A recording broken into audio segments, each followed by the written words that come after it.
Good morning students. Hindi में बेटा आज हम लोग पाठ 11 पढ़ेंगे। नेकी का बदला। नेकी मीन्स भलाई, यानी कि भलाई का काम करोगे तो दूसरे भी आपके साथ भलाई का ही काम करेंगे। देखिए, किसी नदी के किनारे आम का एक वृक्ष था। उस वृक्ष की डाल पर एक कबूतर बैठा था। वृक्ष होता है पेड़, डाल होती है शाखा, यानी ठीक है।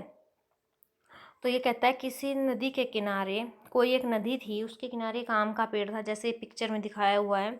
इस पर एक कबूतर बैठा था। ठीक है। कबूतर नीचे नदी की ओर देख रहा था। एक चींटी नदी के पानी में बही जा रही थी। वह बार बार नदी के किनारे की ओर बढ़ना चाहती थी, लेकिन पानी का बहाव बहुत तेज था, इसलिए वह किनारे पर नहीं पहुंच पा रही थी। तो जो नीचे नदी बह रही थी ना, इसमें ना एक चींटी बह के जा रही थी और पानी बहुत तेजी से चल रहा था, बह रहा था, जिसकी वजह से वो उस पानी के साथ ही बह के जा रही थी, किनारे पर नहीं आ रही थी। ऐसा लगता था कि चींटी थोड़ी देर में ही पानी में डूब जाएगी। चींटी को देख के ऐसे लग रहा था कि वो थोड़ी देर में पानी में डूब जाएगी और मर जाएगी। कबूतर को चींटी पर दया आ गई। उसने अपनी चोंच से पेड़ का एक पत्ता तोड़ा और चींटी के पास पानी में गिरा दिया। चींटी झट से उस पत्ते पर चढ़ गई। धीरे धीरे पत्ता बहकर किनारे पर आ लगा और चींटी पानी से बाहर आ गई। उसने कबूतर का धन्यवाद किया और अपने साथियों से जा मिली। जो कबूतर उसको ऊपर से देख रहा था ना, उसने क्या पेड़ से एक पत्ता तोड़ा और चींटी के पास गिरा दिया। चींटी जल्दी से उस पत्ते पर चढ़ गई और पत्ता किनारे पर आकर रुक गया, यानी बहकर वो किनारे की साइड आ गया और चींटी बाहर आ गई।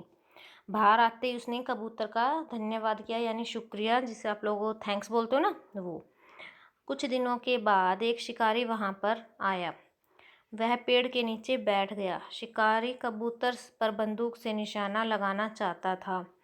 शिकारी कौन होते हैं? जो जंगलों में जाके जो पक्षी होते हैं, पशु होते हैं, उनको मारते हैं या उनको पकड़ के बाजार में बेचते हैं ना, उनको शिकारी बोला गया है। तो कुछ दिनों के बाद वहाँ पर एक शिकारी आ गया, जैसे पिक्चर में दिखाया हुआ है। ये आया था अपनी बंदूक लेके और इसने ना पेड़ के नीचे बैठ गया और इसने कबूतर की ओर बंदूक करके ऐसे उसको मारने के लिए रख ली बंदूक, लेकिन कबूतर ने इसको देखा ही नहीं था। कबूतर ने शिकारी की ओर ध्यान नहीं दिया, किंतु चींटी शिकारी को देख रही थी। लेकिन ये जो चींटी है ना, ये कहीं बैठी हुई थी और ये शिकारी को देख रही थी। चींटी बोल तो सकती नहीं थी। अब चींटियां बोल के बातें तो करती नहीं है, जो वो उसको आवाज़ दे देती, ठीक है। तो वो चींटी बोल तो सकती नहीं थी, इसलिए वह कबूतर को कैसे सावधान करती। तो वह कबूतर को कैसे बताती कि भाई शिकारी आया हुआ है और उसने तुम्हारी साइड बंदूक कर रखी है और वो तुम्हें मारेगा। परंतु उसने निश्चय किया कि वह कबूतर की जान अवश्य बचाएगी। निश्चय मैंने प्रण या फैसला, अवश्य जरूर। तो उसने फैसला लिया, उसने प्रण किया कि मैं कबूतर को जरूर बचाऊंगी। शीघ्र ही चींटी शिकारी के पैर पर चढ़ गई। शीघ्र मैंने जल्दी। जल्दी चींटी शिकारी के पैर पर चढ़ गई। उसने अपने पूरे जोर से शिकारी के पैर को काटा और शिकारी की बंदूक हिल गई। इससे शिकारी की बंदूक हिल गई और निशाना चूक गया। गोली की आवाज़ सुनते ही कबूतर उड़ गया। इस प्रकार चींटी ने कबूतर के प्राण बचाकर नेकी का बदला चुकाया।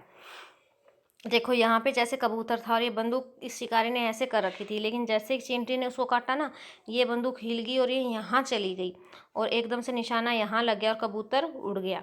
और इस प्रकार चींटी ने कबूतर के प्राण बचाकर नेकी का बदला, प्राण मीन्स जीवन, नेकी भलाई, तो कबूतर के प्राण बचाकर उसने नेकी का बदला चुकाया, यानी भलाई का कार्य किया।